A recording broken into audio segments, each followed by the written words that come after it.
meron na po tayong mga umuwi mga kababayan ng Friday at saka itong Saturday, pero mukhang may nagbabalikan din po kaya medyo marami po yung ating pa-southbound ngayon. Pero ganun pa man, inaasahan pa rin po namin ang pinakamarami pong pagbiyahe, mga sasakyan ng pagbiyahe ay sa 23 po ng December 23 po ng hapon. Maging sa umaga po ng 24, naghahanda pa rin po kami at may ina-expect pa rin po tayo na bibiyahe ng umaga ng 24. At ganun din po na sa December 29 po, yung last day din po ng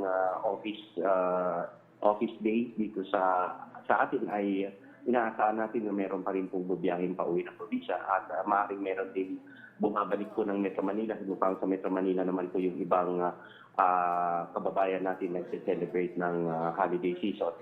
At sa paghahanda nga po namin, mula pa po noong Friday, pansamantalang tinigil or tinapos na po natin yung mga roadworks na naumpisahan. Maliban na lang po dito sa may Candaba Bayan at Southbound, kung saan meron po isang lane na tuloy-tuloy na gagawin po.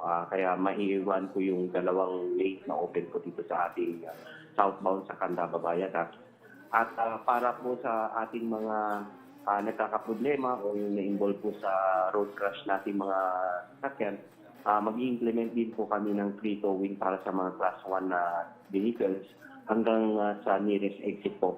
Mula po December 23 ng 6 a.m. hanggang December 26 ng 6 a.m. At ganun din po sa January 1, 6 a.m. hanggang January 3, 6 a.m. po. Ayan. Sir, kailan po sinuspinde ulit ang road repairs sa kabaan ng NLEX at may exception po ba ito, sir? Opo, mula po nung December 16, wala na po tayong roadworks at ang naiwanan lang po is yung isang lane na kasama po sa rehabilitation dito sa Candaba Bayan at Bridge sa southbound direction po.